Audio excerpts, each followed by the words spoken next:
आओ रवि आओ, और आकर मेरे अंदर समा जाओ। अगर तुम नहीं आए तो तुम्हारे परिवार के साथ अच्छा नहीं होगा। लेकिन लेकिन तुम कौन हो? ठीक है, मैं आता हूं। तुम मेरे परिवार के साथ कुछ मत करना। रवि तुरंत अपने खेत के पास वाले पुराने कुएं की तरफ निकल पड़ता है। सुनसान रास्ते पर रवि अकेला था। डर के मारे रवि के रोंगटे खड़े हो चुके थे, लेकिन फिर भी रवि चलता ही जा रहा था। थोड़ी देर बाद रवि कुएं के पास पहुंच जाता है। आखिर रवि तुम मेरे पास आ ही गए। मैं इस पल का कितने वर्षों से प्रतीक्षा कर रहा था। अब देर मत करो, जल्दी से अपनी आंखें बंद करो और इस कुएं में कूद जाओ। रवि डरते हुए अपनी आंखें बंद करके कुएं में कूद जाता है। रवि नीचे गिरता ही जा रहा था। आखिर वो रहस्यमयी आवाज किसकी थी? अब रवि के साथ आगे क्या होगा, उसे जानने के लिए हमें कुछ समय पहले जाना होगा। दरअसल बंजरियापुर नामक गांव के चारों तरफ उस गांव में कमी थी तो बस पानी की। पानी की कमी होने के कारण सारे किसान खेती करना छोड़ चुके थे, लेकिन इस गांव में रहता था एक रवि नाम का किसान।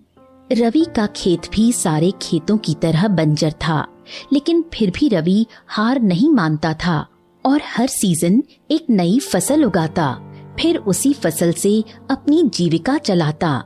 रवि की एक पत्नी भी थी जिसका नाम था मीरा। उन दोनों के पास एक भी बच्चा नहीं था। खाने की कमी होने के कारण वो दोनों अक्सर पानी पीकर खाली पेट सो जाया करते थे। अरे ओ रवि भाई, इस बंजर खेत में क्यों इतना मेहनत करते हो? वैसे भी तुम्हें इस खेत से तो ज्यादा कुछ मिलता भी नहीं। हाँ शंभू भाई, लेकिन घर पर खाली हाथ बैठना भी तो ठीक नहीं है।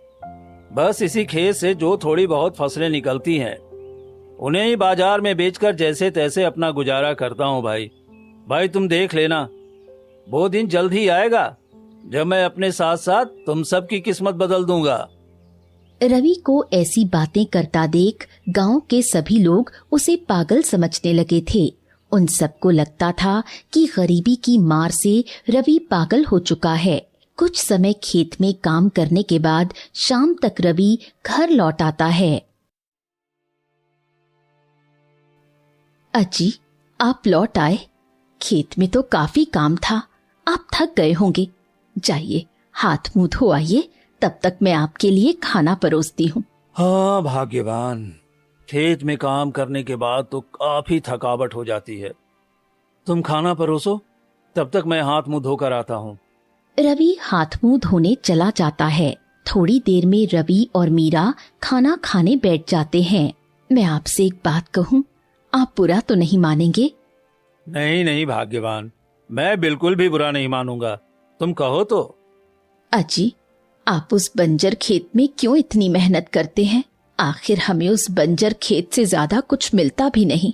आखिर गांव के कुछ पुरुष तो बगल वाले राज्य में काम करने चले गए हैं, फिर आप क्यों नहीं जाते? मान लो कल को हमारे बच्चे हुए तो फिर हम उनका पालन पोषण कैसे करेंगे? अरे भाग्यवान, तुम चिंता मत करो।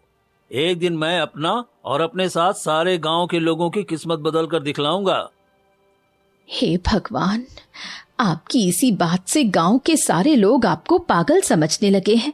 न जाने हमारे और इस गांव के साथ आगे क्या होने वाला है। जाने दो भाग्यवान, जब मैं एक दिन सबकी किस्मत बदल दूंगा ना, तो वो सारे लोग मेरे पास भाग कर आएंगे।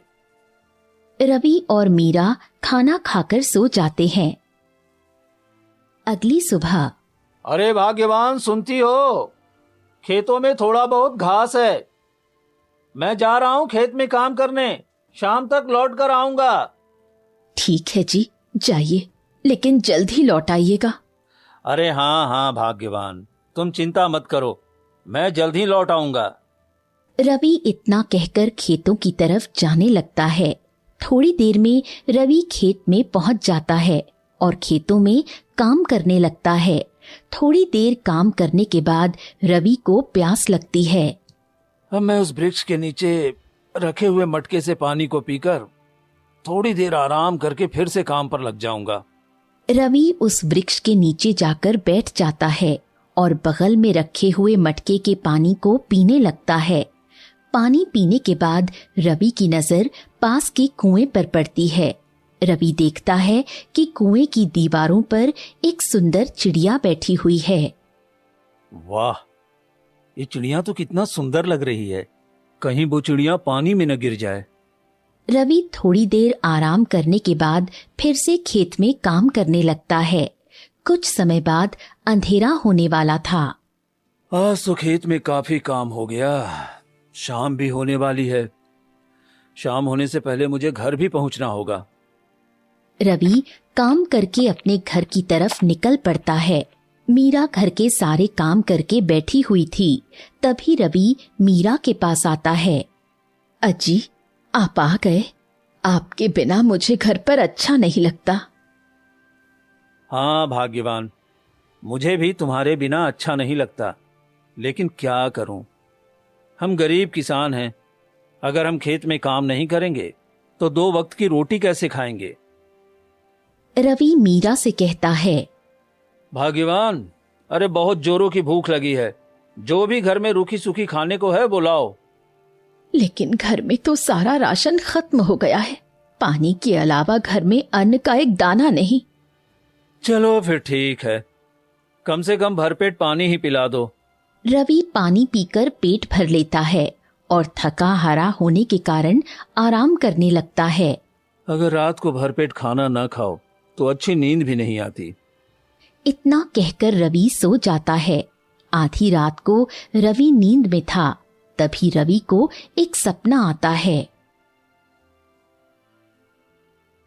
उठो रवि, अब तुम्हारे गरीबी के दिन खत्म हुए। तुम्हारे खेत के पास वाले पुराने कुएं पर तुम्हारे नसीबों की चाबी छिपी हुई है। वहां पर तुम्हें कुछ अनोखा मिलेगा। तभी रवि की आंख खुल जाती है। ये मैं कैसा सपना देख रहा था। कहीं कहीं साधु बाबा की बात सच तो नहीं। बहुत रात हो गई है। इतनी रात को घर से बाहर निकलना खतरे से खाली नहीं है। नहीं, अभी मैं सो जाता हूं। कल सुबह होते ही उस कुएं के पास जाऊंगा। रवि दोबारा सो जाता है, लेकिन थोड़ी देर बाद फिर से वही सपना देखता है। आओ रवि, आओ और आकर मेरे अंदर समा जाओ। अगर तुम नहीं आए तो तुम्हारे परिवार के साथ आगे अच्छा नहीं होगा। लेकिन तुम कौन हो? ठीक है, मैं आता हूं, मगर तुम मेरे परिवार के साथ कुछ मत करना। रवि तुरंत अपने खेत के पास वाले पुराने कुएं की तरफ निकल पड़ता है। सुनसान रास्ते पर रवि अकेला था। डर के मारे रवि के रोंगटे खड़े हो चुके थे, लेकिन फिर भी रवि चलता ही जा रहा था। थोड़ी दूर जाने के बाद चांद की रोशनी बिल्कुल अंधेरे में बदल जाती है। आगे तो घना अंधेरा है। अब मैं किस तरफ जाऊं? रुको मत रवि, आगे बढ़ते जाओ। तुम्हारी मंजिल बहुत पास ही है। रवि रहस्यमयी आवाज सुनकर फिर से आगे बढ़ने लगता है। कुछ समय बाद रवि कुएं के पास पहुंच जाता है। आखिर रवि, तुम मेरे पास आ ही गए। मैं इस पल का कितने वर्षों से प्रतीक्षा कर रहा था। अब देर मत करो, जल्दी से अपनी आंखें बंद करो और इस कुएं में कूद जाओ। नहीं, इस कुएं के अंदर तो पानी होगा। मैं डूबकर नहीं मरना चाहता। जल्दी कूदो रवि, तुम नहीं मरोगे। ये जादुई कुआं है। तुम्हें यहाँ पर किसी खास मकसद के लिए बुलाया गया है। रवि रहस्यमयी आवाज सुनकर अपनी आंखें बंद करके कुएं में कूद जाता है। रवि नीचे गिरता ही जा रहा था।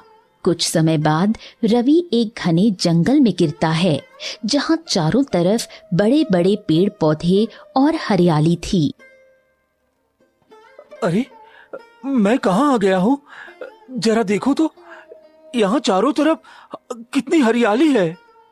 तभी रवि की नजर एक साधु बाबा पर पड़ती है, जो आग जलाकर कुछ मंत्र पढ़ रहे होते हैं। आखिर रवि, तुम मेरे पास आ ही गए। मुझे तुम्हारी कितने वर्षों से प्रतीक्षा थी। साधु बाबा, वो आप ही थे जिन्होंने मुझे यहाँ बुलाया है? हाँ रवि, मैंने ही तुम्हें यहाँ पर बुलाया है। तुम्हें किसी खास मकसद से यहाँ पर बुलाया गया है। अब मैं तुम्हें जो बताऊंगा वो तुम ध्यान से सुनना। तुम्हारे खेत के पास एक बड़ा वृक्ष है, जहाँ पर तुम अक्सर बैठकर पानी पिया करते थे। उस वृक्ष के नीचे एक खजाने का नक्शा छिपा हुआ है। तुम वो नक्शा जाकर ले लो। रवि साधु बाबा की बात सुनकर बहुत खुश हो जाता है। साधु बाबा, आप सच कह रहे हैं? वही वृक्ष जहाँ पर मैं अक्सर आराम किया करता था? हाँ रवि बेटा, वही वृक्ष। लेकिन साधु बाबा, आप मेरी इतनी सहायता क्यों कर रहे हैं? ये खजाना तो आप किसी और को भी दे सकते थे ना, फिर मुझे ही आपने क्यों दिया है? दरअसल मैंने देखा कि तुम बहुत गरीब हो और अपने साथ साथ सारे गांव वालों की भलाई के बारे में सोचते रहते हो, इसलिए मैंने ये खजाने का रास्ता तुम्हें ही दिखाना सही समझा। और तुम्हारी सहायता करने के बाद मैं इस रहस्यमय जंगल से भी आजाद हो जाऊंगा।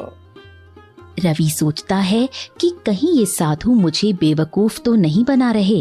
मेरी सहायता करने के बाद ये कैसे आजाद हो सकते हैं? साधु बाबा, अभी आपने कहा कि मैं इस रहस्यमय जंगल से आजाद हो जाऊंगा, इसका मतलब क्या है? दरअसल कुछ वर्षों पहले एक जंगल में एक भयानक चुड़ैल रहती थी। उस जंगल के बगल में एक छोटा सा गांव था। अक्सर लोग उस जंगल में घूमने आया करते थे, तो वो चुड़ैल उन लोगों को मार कर खा जाती थी। गांव के लोग चुड़ैल से काफी परेशान हो चुके थे। एक दिन सारे गांव के लोग इकट्ठा होकर मेरे पास आए और अपनी समस्या बताई। साधु बाबा, आप हमारी सहायता कीजिए। वो भयानक चुड़ैल गांव के लोगों को एक एक करके मार कर खाती जा रही है। अब तो आप ही बस आखिरी सहारा है। कृपया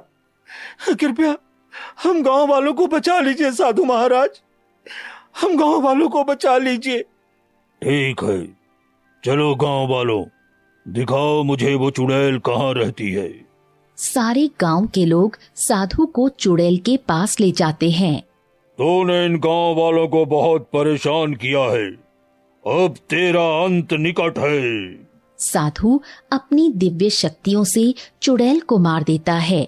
चुड़ैल मरते मरते साधु को एक श्राप दे देती है। तू एक रहस्यमयी जंगल में कैद हो जाएगा। जब तू किसी ईमानदार किसान की सहायता करेगा, तभी तू आजाद हो पाएगा।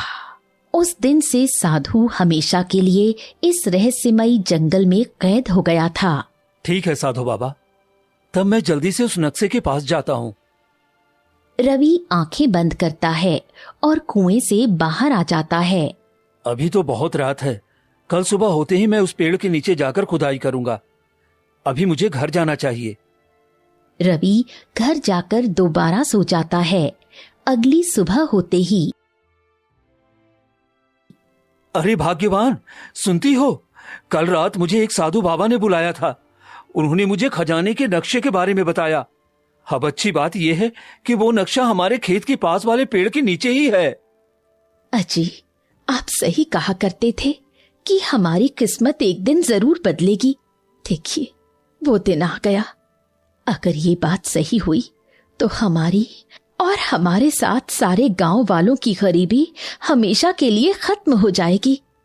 हाँ भाग्यवान, अब हमें जल्द ही नक्शे के पास पहुंचना चाहिए। रवि और मीरा पेड़ के पास नक्शे की तरफ निकल पड़ते हैं। थोड़ी देर में रवि उस वृक्ष के नीचे आकर खुदाई करने लगता है। थोड़ी देर खुदाई करने के बाद उसका फावड़ा किसी कठोर चीज से टकराता है, मानो कोई बक्सा हो। अजी, लगता है ये वही नक्शा है। आपने वो आवाज सुनी? हाँ भाग्यवान, मैंने भी आवाज सुनी। रुको, अभी मैं उसको निकाल कर देखता हूँ। रवि तुरंत उस बक्से को निकालकर खोलता है। रवि देखता है कि उसमें एक पुराना नक्शा है जिसमें लिखा होता है कि बंजरियापुर नामक गांव से थोड़ा दूर एक जंगल है। उस जंगल में एक पुराना मंदिर है। मंदिर के अंदर एक दरवाजा है। दरवाजे के पीछे खजाना छिपा हुआ है, लेकिन उस दरवाजे को खोलना इतना आसान नहीं है, क्योंकि उस दरवाजे की चाबी एक गहरे तालाब के बीचों बीच एक कमल के फूल में छिपी हुई है। अजी, ये तालाब कहाँ पर है? हमें कैसे पता चलेगा? कहीं इन सब के चक्कर में हम किसी बड़ी मुसीबत में न फंस जाएं। अरे हाँ भाग्यवान, शायद मैं इस तालाब को जानता हूँ। मैं इस तालाब के पास गया हूँ। ऐसी बात है तो हमें जल्दी ही उस तालाब के पास पहुँचना चाहिए। रवि और मीरा तालाब की तरफ निकल पड़ते हैं। कुछ समय बाद वो दोनों तालाब के पास पहुंच जाते हैं।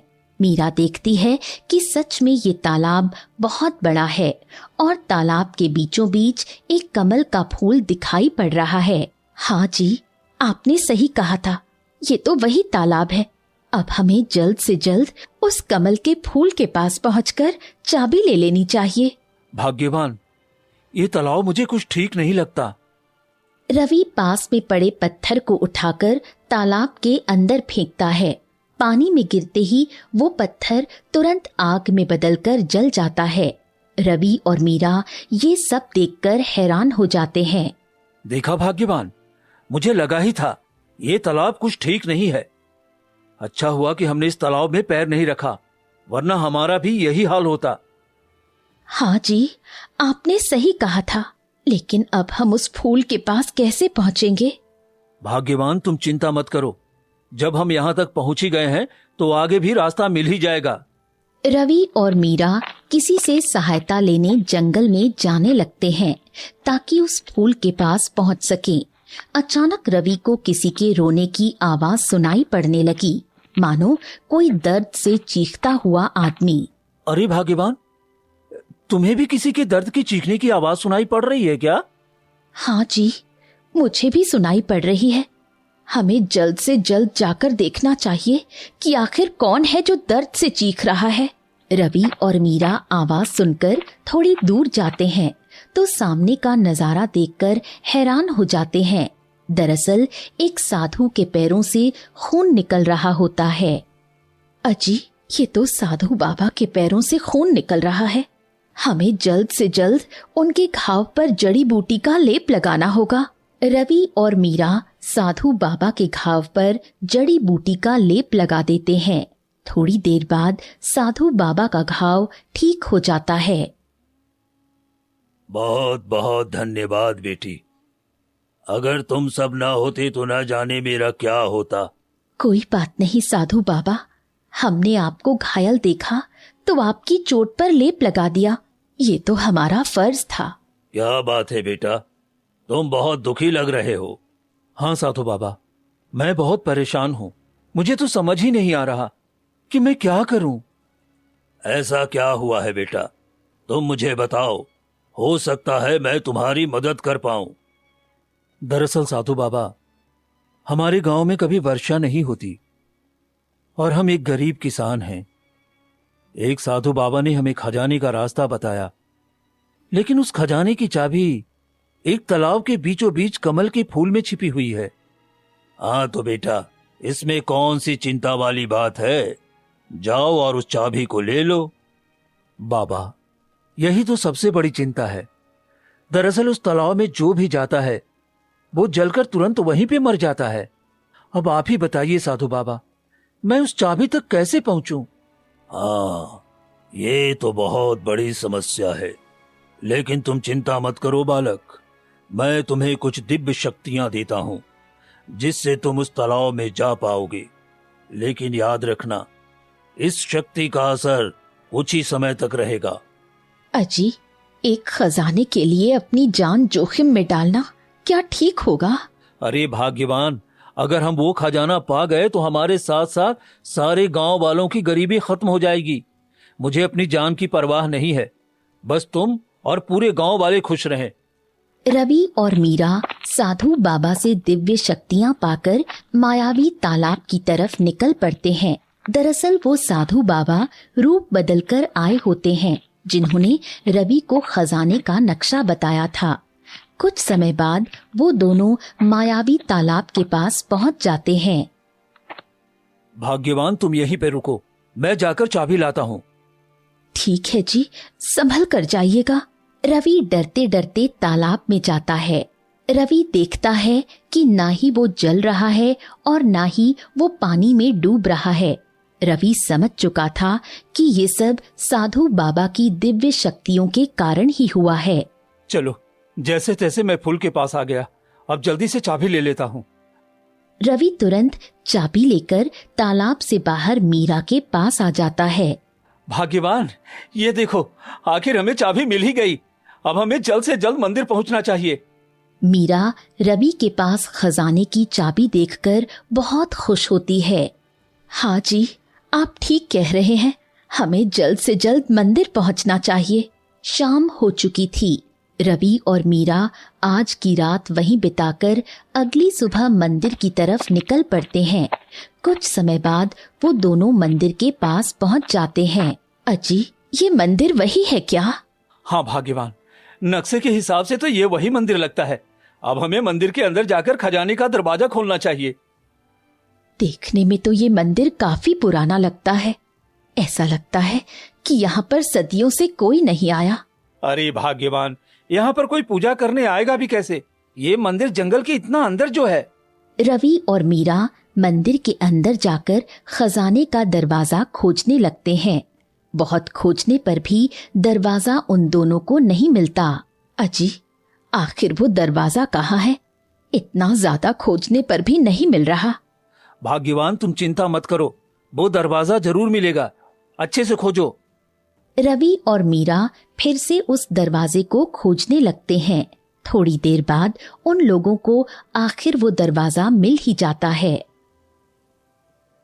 भाग्यवान, ये देखो, मुझे लगता है यही उस खजाने का दरवाजा है। हाँ जी, मुझे भी यही दरवाजा लगता है। आप जल्दी से उस चाबी से दरवाजा खोलकर देखिए। हाँ भाग्यवान, अभी चाबी से दरवाजे को खोलकर देखता हूँ। तुम हर काम में इतनी जल्दीबाजी क्यों करती हो? रवि उस चाबी को निकालकर जैसे ही उस दरवाजे को खोलता है, उस दरवाजे से बहुत तेजी से रोशनी निकलती है और वो दरवाजा सुनहरी रोशनी के साथ खुल जाता है। मीरा दरवाजा खुलता देख बहुत खुश होती है। आज मैं बहुत खुश हूँ। आखिर इतनी कठिनाइयों का सामना करने के बाद ये दरवाजा खुल ही गया। अब हमें जल्दी से दरवाजे के अंदर जाकर खजाना देखना चाहिए।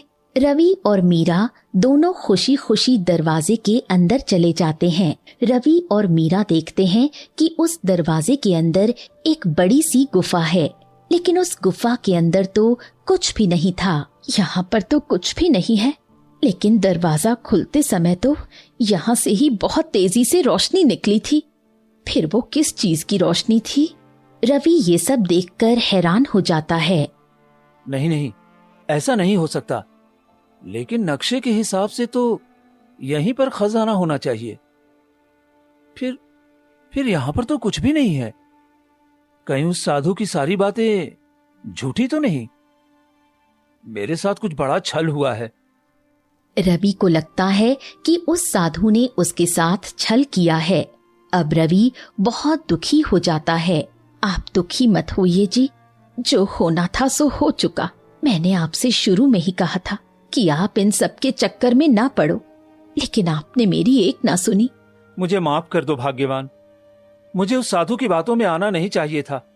अब हमें घर चलना चाहिए। वैसे भी यहाँ तो कुछ मिलने वाला नहीं है। अजी आप दुखी मत होइए, जो होता है सो अच्छे के लिए होता है। अब हमें घर चलना चाहिए। रवि और मीरा घर जाने के लिए जैसे ही मुड़ते हैं, ठीक उसी समय रवि की नजर एक नीले पानी से भरी बोतल पर पड़ती है। बोतल के अंदर से हल्की हल्की सुनहरी रोशनी आ रही थी। अरे भाग्यवान, वो देखो, वहां पर तो बोतल के अंदर से हल्की हल्की। अरे ये कैसी बोतल है? इसके अंदर से तो हल्की हल्की सुनहरी रोशनी आ रही है। खजाना नहीं मिला तो क्या हुआ, कम से कम ये सुनहरी बोतल तो घर ले चलते हैं। हाँ भाग्यवान, तुम ठीक कह रही हो। कम से कम हम इस बोतल को ही घर ले चलते हैं। रवि और मीरा उस सुनहरी बोतल को लेकर घर की तरफ निकल पड़ते हैं। थोड़ी देर बाद वो दोनों घने जंगल के बीचों बीच पहुंच जाते हैं। भाग्यवान, लगता है अब हमें जिंदगी भर यही गरीबी वाला जीवन बिताना होगा, क्योंकि अब तो खजाना मिला ही नहीं। हाँ जी, जाने दीजिए। जब भगवान को यही मंजूर है तो हम कर ही क्या सकते हैं।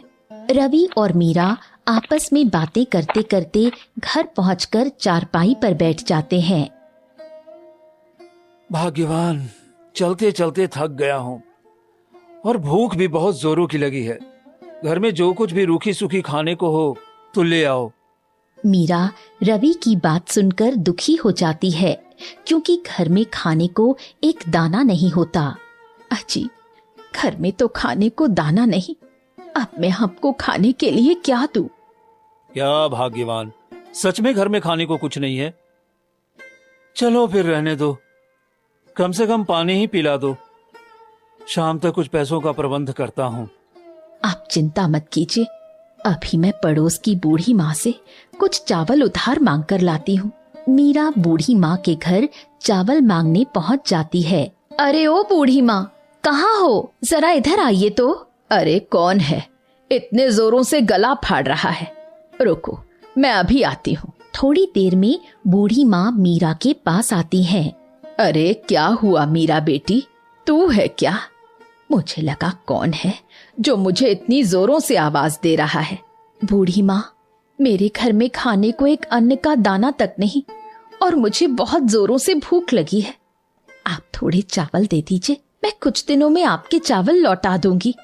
ठीक है, कोई बात नहीं मीरा बेटी, रुक, अभी मैं तेरे लिए अंदर से चावल लाती हूँ। आखिर छोटी मोटी जरूरतों के लिए हम पड़ोसी ही काम आएंगे ना।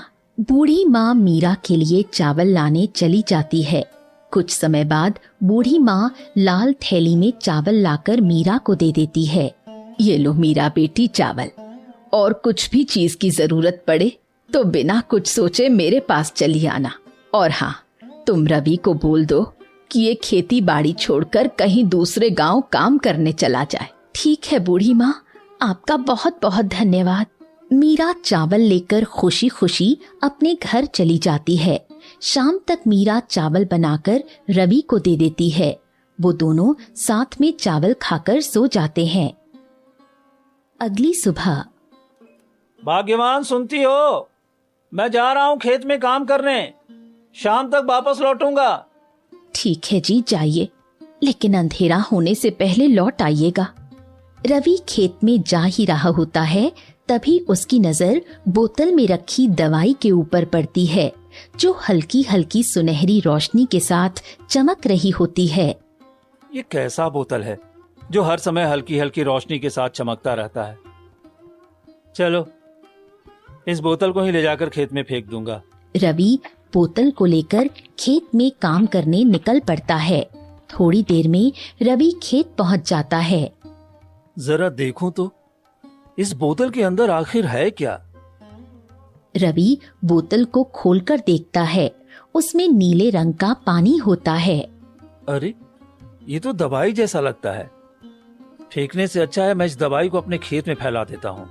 रवि अनजाने में ही उस जादुई दवाई को अपने पूरे खेत में फैला देता है। रवि को ऐसा करता हुआ गांव का एक लड़का देख लेता है, जिसका नाम था अमित। ए रवि काका, अपने खेतों में कैसी दवाई फैला रहे हैं? हो ना हो ये कोई रहस्य की बात है। और सोचने वाली बात ये है कि उस दवाई से हल्की फुल्की रोशनी निकल रही है। ये बात मुझे गांव वालों को भी बतानी होगी। अमित भागते हुए गांव की तरफ जाने लगता है। भागते भागते अचानक वो एक बूढ़े बाबा से टकरा जाता है। अरे अरे अरे अरे, तू देख कर नहीं चल सकता क्या? हाँ, अब तू इतनी जोरों से क्यों भाग रहा है? तेरे पीछे भूत पड़ा है क्या? भूत तो नहीं बाबा, लेकिन कुछ ऐसा ही समझ लो। अरे क्या मतलब है तेरा? दिन में भी शराब पी रखी है क्या? बाबा, अरे नहीं नहीं बाबा, मैं शराब नहीं पीता। दरअसल हमारे गांव में जो रवि काका है ना, वो अपने खेतों में चमकने वाली दवाई फैला रहे थे। अरे तू सच कह रहा है? हाँ, चमकने वाली दवाई? अरे कहीं ऐसा भी होता है क्या? हाँ। वहीं दूसरी तरफ रवि अपने घर लौट आता है। अरे भाग्यवान, तुम तो दिन भर घर का काम करते करते ही परेशान रहती हो। अरे जरा इधर तो आओ।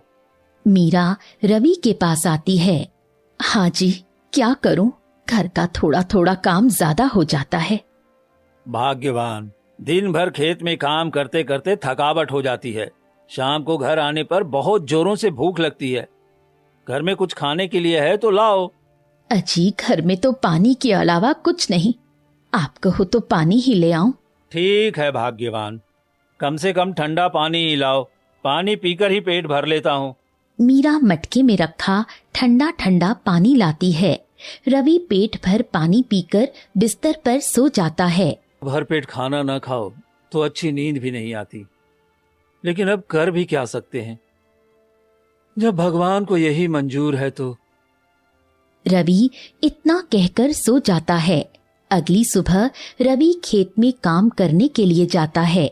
रवि देखता है कि जहां तक उसकी नजर जा रही है वो सभी खेत हरे भरे अनाजों से खिल उठे हैं। रवि ये सब देखकर बहुत ज्यादा हैरान हो जाता है। यहाँ पर 5 सालों से लगातार एक भी वर्षा नहीं हुई है, फिर भी खेतों में इतना हरा भरा अनाज कहां से आ गया? गांव में खुशियों का माहौल छा चुका था। सभी लोग ये देखकर हैरान हो रहे थे कि एक रात में ये सब कैसे बदल गया। बूढ़े बाबा, मुझे लगता है ये सब उस जादुई दवाई के कारण हुआ है, क्योंकि रवि काका कल ही अपने खेतों में उस दवाई को फैला रहे थे। हो न हो ये सब उस जादुई दवाई के कारण ही हुआ है। आज रवि सभी खेतों में फसल को लहराता देख बहुत खुश था। रवि अपनी पत्नी को ये सब बताने के लिए घर जा रहा था। वहीं दूसरी तरफ सब गांव वालों को पता चल चुका था कि रवि की जादुई दवाई के कारण ही ये सब हुआ है। अरे भाग्यवान, सुनती हो? अरे जल्दी आओ, मुझे तुम्हें कुछ बताना है। हाँ जी, बताइए क्या हुआ? आज आप खेत से बहुत जल्दी आ गए। अरे भाग्यवान, तुम वो सब छोड़ो, आज मैं बहुत खुश हूँ। अजी, ऐसा क्या हुआ जो आज आप बहुत खुश दिखाई दे रहे हैं? जरा मुझे भी तो बताइए। भाग्यवान, जानती हो, गांव के सभी खेतों में अचानक एक ही रात में हरी भरी फसलें लहराने लगी। क्या आप सच कह रहे हो? ये तो कोई जादू से कम नहीं। मुझे लगता है कल आपने जो दवाई खेतों में फैलाई थी, कहीं ये सब उसके कारण ही तो नहीं हुआ है। रवि समझ चुका था कि ये सब उस जादुई दवाई के कारण ही हुआ है। हाँ भाग्यवान, अब मुझे भी लगता है कि ये सब उस जादुई दवाई के कारण ही हुआ है। गांव के सभी लोग रवि को चतुर किसान के नाम से जानने लगे थे। रवि भी ये बात समझ चुका था कि किसानों के लिए उनकी फसल ही सबसे बड़ा खजाना होती है। इसलिए साधु बाबा ने उसे इस जादुई दवाई तक पहुंचाया था। किसान की चतुराई की खबर राजा के पास पहुंचती है। मंत्री जी, हमने सुना है कि हमारे राज्य के किसी किसान की चतुराई के कारण एक ही रात में बंजर खेतों में हरी भरी फसलें लहलहाने लगी हैं। आखिर ये सब उस किसान ने कैसे किया? महाराज, मैंने भी गांव के कुछ लोगों को कहते सुना है कि उसने कोई जादुई दवाई खेतों में डाली थी। इसी दवाई के कारण ये सब चमत्कार हुआ है। मंत्री जी, हमें गर्व है कि हमारे राज्य में एक चतुर किसान है। इसकी चतुराई के कारण ही आज कितने दिनों के बाद हरी भरी फसलें देखने को मिली है। मैं उस किसान से बहुत खुश हूँ। मंत्री जी, उस किसान को राजमहल बुलाया जाए। जैसी आपकी आज्ञा महाराज। अभी मैं उस किसान को राजमहल बुलाकर लाता हूँ। मंत्री किसान को राजमहल लाने चले जाते हैं। जल्द ही मंत्री रवि और मीरा को लेकर राजमहल आ जाते हैं। क्या हुआ महाराज, आपने हमें राजमहल बुलाया है? हमसे कोई भूल हुई है क्या? अगर हमसे कोई अनजाने में भूल हो गई हो तो हमें माफ कर दीजिए महाराज। नहीं नहीं किसान, तुमने कोई गलती नहीं की है, बल्कि मैं तुम्हारी चतुराई से बहुत प्रसन्न हूँ। तुम जो भी मांगना चाहते हो मांग सकते हो। महाराज, अगर आप हमें कुछ देना ही चाहते हैं तो आपको जो भी अच्छा लगे हमें दे दीजिए। आप जो भी देंगे हम उसे खुशी खुशी ले लेंगे।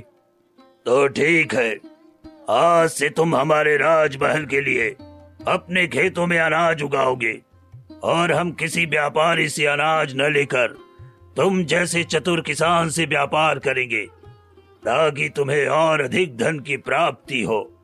ठीक है, जैसी आपकी आज्ञा महाराज। राजमहल की सेवा में हम हमेशा तत्पर रहेंगे और मेहनत करके दुगना अनाज उपजाएंगे। हमें ये काम देकर आपने हमारी बहुत सहायता की है महाराज। रवि राजमहल से अनाज के व्यापार की बात से काफी खुश था। किसान की चतुराई के कारण अब पूरे राज्य में खुशहाली आ गई। ऐसी दिलचस्प कहानियाँ देखने के लिए हमारे चैनल को सब्सक्राइब करें और बेल आइकन को प्रेस करना ना भूलें। धन्यवाद।